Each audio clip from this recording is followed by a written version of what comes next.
और सबसे पहले सर्वेश्वर आपसे ही शुरुआत करते हैं, क्योंकि अभी हमने सर तस्वीरें दिखाई जिस तरीके से वहां पर हिंसा हो रही है, मारपीट हो रही है और ये हाल है वहां पर उम्मीदवारों का। तो सर आम जनता को क्या भरोसा होगा, किस भरोसे पर वो वोट करने जा रही होगी? ये तस्वीरें देखकर तो जाहिर सी बात है आम जनता के मन में कई सारे सवाल खड़े हो रहे होंगे। देखिए पलक, आपने सही कहा कि आम जनता में वो भय तो है ही, खास के आम जनता मतलब हिंदू में, और किसी में नहीं। ये जो मुर्शिदाबाद की घटना जो आपने देखी, वहां पे एक करीब 66% मुसलमान है। तो फिर आप अंदाजा लगा सकते हैं कि उन 33% हिंदुओं के साथ जो अगर बीजेपी को वोट देते हैं और टीएमसी के गुंडे बाद में क्या करते हैं। मैं ये बीजेपी की फेल्योर मानता हूं। वो अपने जो कैडर के लोग हैं उनको भी सुरक्षित नहीं रख पाते। अब आप कहेंगे कि भैया राज्य में तो कानून व्यवस्था टीएमसी का होगा वो वोटिंग है, के लेकिन बाद भी। सर तो कानून ठीक व्यवस्था है ना, जी, वोटिंग के लेकिन सर बाद इतनी होगा। फोर्स वहां पर मौजूद है, उसके बाद अगर इस तरीके की जब घटनाएं सामने आएंगी तो सर सिर्फ एक किसी का फेलियर थोड़ी इसमें कह देंगे कि सब सिर्फ बीजेपी का फेलियर है। नहीं नहीं, मैं बीजेपी का फेल्योर इसलिए मानता हूं कि 2021 की जो चुनाव के बाद घटना हुई थी, उसमें एक 60 वर्ष से ऊपर की महिला का उसके पोते के सामने रेप किया गया। मामला सुप्रीम कोर्ट में, सुप्रीम कोर्ट के जज, चीफ जस्टिस सबने मिलकर यह बात सुनी, लेकिन उस जज ने आज तक उस पर कोई निर्णय नहीं लिया, ना ठीक ही है। जो टीएमसी के गुंडे थे उन पे कोई कार्रवाई हुई।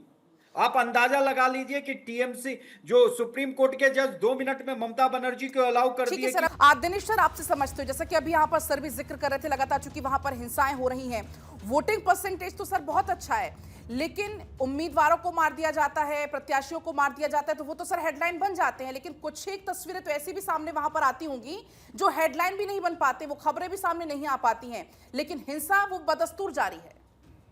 देखिए पलक जी, ऐसा है कि जैसे कि मतलब जैसे इससे पहले भी मतलब मैंने जैसे ये जो शो रहा तो उसमें मैं शामिल था, तो उसमें देखिए बातचीत हिंसा को, मुर्शिदाबाद की हिंसा को लेकर बात चल रही थी। तो उसमें देखिए पूरे तरीके से है कि बेसिक इंग्रेडिएंट जो है, मेन इंग्रेडिएंट जो है बंगाल के चुनाव में, चाहे वो लेफ्ट का मतलब जिस टाइम पे था उस टाइम पे, शासन के टाइम पे, या टीएमसी के टाइम पर, तो वो हमेशा से एक तरह से वायलेंस जो है वो मेन इंग्रेडिएंट रहा है, और उसको अगर निकाल दें तो शायद फेयर एंड मतलब फ्री इलेक्शंस उसको मान सकते हैं कि तब होगा। लेकिन इस बार जैसे कि मतलब काबिल तारीफ बातचीत है इलेक्शन कमीशन की, और जैसे कि जो सेंट्रल जो सिक्योरिटी फोर्सेज है उनकी बदौलत देखिए सही तरीके से जो चुनाव हो पाया, और लोग निकल करके, खासकर जो हिंदू जो है वो निकल के आ पाए। क्योंकि जैसे 80 से 85 जो सीट्स हैं जहाँ पर मुस्लिम बाहुल्य जैसे कि क्षेत्र है, और वहाँ पर एक तरह से जैसे कि मान के चलें कि जैसे मतलब जो जैसे कि मुस्लिम वहाँ के जो से गुंडा तत्व बोले या मतलब कि एंटी सोशल एलिमेंट्स बोले, तो उनकी बदौलत जो है जो शरीफ लोग हैं वो घर के बाहर निकल नहीं पाते हैं। अगर किस तरह के निकल भी जाते हैं तो उसके बाद में, चुनाव के बाद में जो हिंसा होती है उसके तो रिपोर्टिंग, जैसे आपने जिक्र किया, तो रिपोर्टिंग उसकी हो भी नहीं पाती है। क्योंकि मतलब वहाँ पर जैसे कि पत्रकार छोड़िए, मतलब जैसे कि आम आदमी जो है उसकी बात ही अलग है, पत्रकार वहाँ तक पहुँच ही नहीं पाते हैं। पतली पतली जैसे कि छोटी छोटी गलियाँ हैं और कुछ हैं, तो उसमें पूरी तरीके से उनका एक तरह से पूरा ब्लॉकेड करके, और वहाँ पर उनको पूरा प्रताड़ित करने का काम, उनके मकान दुकान में जलाने का काम करना का काम हो गया, या और उनको दो देने को, किसी की फैक्ट्री कुछ है तो उसको जलाने काम करने का, तो ये सब चीज़ें कुछ होती है। तो उसी को देख करके जैसे इस बार जैसे पूरे तरीके 2.5 लाख के आसपास जो सिक्योरिटी फोर्सेस वहाँ पर जो तैनात की गई, उनकी बदौलत पूरे तरीके से फ्री एंड फेयर इलेक्शंस हो पाए। उसमें केंद्र सरकार की मतलब जैसे मतलब बड़ी भूमिका रही, और चीज़ें रही, और पूरे तरीके से जो जैसे चीज़ें थी, लेकिन तो उनको बंगाल में चुनाव हो सर और हिंसा की ऐसी खबरें सामने ना आए, ऐसा कभी भी हमने देखा ही नहीं कि ऐसा हुआ हो। चूंकि अभी हम बंगाल में हिंसा का ही जिक्र कर रहे थे, क्योंकि वो तस्वीरें वहां से सामने, चर्चा करना इसलिए बहुत ज्यादा जरूरी हो जाता है। सर हम कैसे समझे चुनाव में, क्या ये जो हिंसा है वो चुनावी एक रस्म बन के रह गई है, कैसे इसको हम समझें? क्या जो इस तरीके की घटना है प्रशासन रोकने में क्यों फेल हो जाता है, और वहां की जो जनता है उसको कैसे विश्वास हो कि हम जाएंगे तो सुरक्षित वापस लौटेंगे?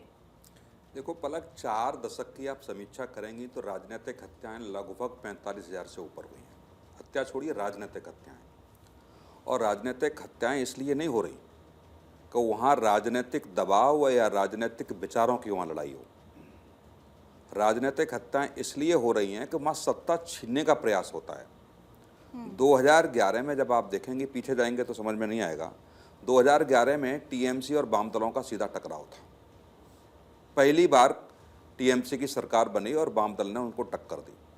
2016 में कोई नहीं सामने था, केवल और केवल टीएमसी थी। 2021 में भारतीय जनता पार्टी सामने आई।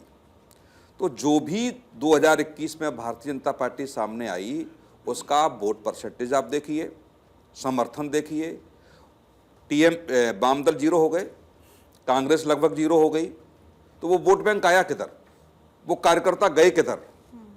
तो जब वो कार्यकर्ता, उसमें से कुछ ऐसे कट्टर कार्यकर्ता हैं जो हमेशा संलिप्त रहे हैं। ममता बनर्जी जब कांग्रेस से अलग हुई तो उनके सामने भी यही प्रॉब्लम थी। जमीन से जुड़ी होने के नाते हर एक चीज पर उनकी पकड़ थी, और कांग्रेस ने जब कुछ थोपने का प्रयास किया तो उन्होंने नहीं माना, अपना नया दल बना लिया, और नया दल बना करके वो सत्ता तक पहुंची। पहली बार जब हम लोग मुलाकात की, मुख्यमंत्री बने, तो ये तमाम सवाल मीडिया के थे कि जो खूनी संघर्ष पश्चिम बंगाल में कई दशकों से देखने को मिल रहा है, क्या वो रुकेगा? तो ममता बनर्जी ने बड़ा गोलमोल जवाब दिया उस समय, ना प्रयास करेंगे, मतलब ये नहीं कि हम पूरा रोक देंगे, उन्हें प्रयास करेंगे। लेकिन वो प्रयास शब्द जो था वो निश्चित तौर से जब राजनीतिक दल करते हैं या इन शब्दों का उपयोग करते हैं जब उनके पास कोई अच्छा ब्लूप्रिंट नहीं होता। और वही आप देखिए कि ममता बनर्जी ने 15 साल होने जा रहे हैं, कुछ बदलाव नहीं दिखा। जो जिस संघर्ष के लिए, विरोध के संघर्ष के लिए वो जानी जाती थी, जिन तत्वों का वो उन्होंने विरोध किया, डट के विरोध किया, आज वही उनके साथ खड़े हुए हैं और उन्हीं के बल पर वो सत्ता में है। तो अब आखिर में करेगा कौन? दूसरा, केंद्र सरकार की भूमिका भी बड़ा अहम होती है।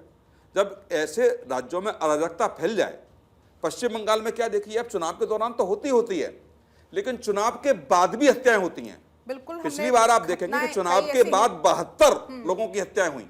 तो इसके लिए जिम्मेदार कौन है?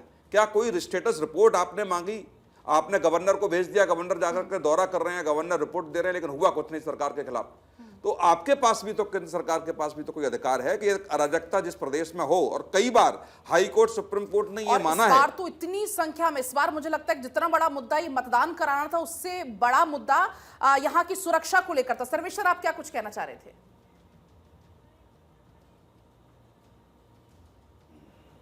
अनम्यूट करिएगा सर जी। मैं वही कहना चाह रहा था जहां से कौशिक सर ने छोड़ा कि हाई कोर्ट, सुप्रीम कोर्ट सभी ने माना कि वहां पे पोल के बाद वायलेंस, देखिए बीजेपी इतने राज्यों में जीत रही है, इवन कांग्रेस बीजेपी से जीतती है, कांग्रेस के कोई भी वर्कर बीजेपी के वर्कर को तो नहीं मारते। उसी तरीके से यूपी में भी देखिए क्या दंगे फसाद होते थे अखिलेश के समय, लेकिन बीजेपी जीती तो ऐसा खूनी संघर्ष तो नहीं दिखा कि समाजवादी पार्टी के वर्कर्स को मारा जाए या हत्या की जाए। तो यहाँ पे सबसे बड़ी बात थी कि केंद्र में बैठी हुई सरकार को उस पे निर्णय लेना था, लेकिन केंद्र सरकार फिर ठीक है चल रहा है वाला रवैया अपनाया। इंदिरा गांधी ने इसी का फायदा उठाया था और 56 बार कांग्रेस की जो सरकार केंद्र में रही थी, आर्टिकल 356 का यूज किया था राज्य की सरकारों को बर्खास्त करने के लिए। लेकिन बीजेपी उस जो कॉन्स्टिट्यूशन ने पावर दे रखा था, और वहां पे एक्चुअल में बंगाल में इस चीज का यूज होना बहुत जरूरी था। आप अंदाजा लगाइए ना कि पुलिस बॉडीगार्ड चल रहा है बीजेपी के प्रत्याशी के साथ, फिर वो गुंडे टीएमसी के मार रहे हैं। अभी आपने कुछ बिहार के जो बीजेपी प्रत्याशी को दिखाया, सुरक्षा बल मौजूद हैं, जो केंद्रीय बलों के अंदाजा लगा सकते हैं। ये इसलिए हो रहा है कि हमारे यहाँ की एक तो कानून व्यवस्था लचर है। जब मैंने घटना का जिक्र किया कि 60 साल की महिला का 2021 में आफ्टर पोल वायलेंस में रेप किया गया, सुप्रीम कोर्ट के जज, चीफ जस्टिस ऑफ इंडिया के संज्ञान में भी है, लेकिन कुछ नहीं किया। बस मामला वही तारीख पे तारीख चलती है। तो जब इतनी जघन्य चीजों का सुप्रीम कोर्ट भी संज्ञान नहीं लेता, सुरक्षा बलों की बाकायदा मौजूदगी है। तो दिनेश सर, आपके पास आती हूँ, आपसे समझती हुई कि क्या ये जो तमाम जो केंद्रीय बलों की वहां पर मौजूदगी की गई है, क्या सिर्फ और सिर्फ एक संकेतात्मक तौर पर अब रह गए हैं, या ये चुनाव के नतीजों को बदलने की, चुनाव के नतीजों को छेड़छाड़ करने की पूरी सुनियोजित साजिश? कैसे आप इसको देखते हैं, कैसे आप समझाएंगे? देखिए पलक जी, एक जैसे कहते हैं कि लीडरशिप की विल पावर जो बड़ी स्ट्रांग होनी चाहिए, जैसे कि सेंटर में जैसे लीडरशिप जो है उसकी भी स्ट्रांग विल पावर हो, उसी तरीके स्टेट में जो लीडरशिप है उसके, जैसे मुख्यमंत्री वहाँ की जो है उनकी स्ट्रांग जैसे विल पावर होगी, तभी जाके देखिए चीज़ें पूरी, जैसे कि जो जैसे मतलब जैसे इससे पहले जिक्र जैसे किया गया, तो उसी को लेकर तभी कुछ एक अमूलचूल परिवर्तन या एक तरह से बड़ा परिवर्तन तभी आ पाएगा से, जिसको लेके, क्योंकि मैसेज नीचे तक वही जाता है, क्योंकि ब्यूरोक्रेसी हो गई, चाहे सिक्योरिटी फोर्सेज हो गए और कुछ हो गए, तो उसमें उस तरीके जैसे कि अभी जैसे आपने जिक्र इसका किया कि ठीक है बीच में साथ में सिक्योरिटी पर्सनल है, लेकिन उनके बीच में आकर के मारपीट होने का काम हो गया।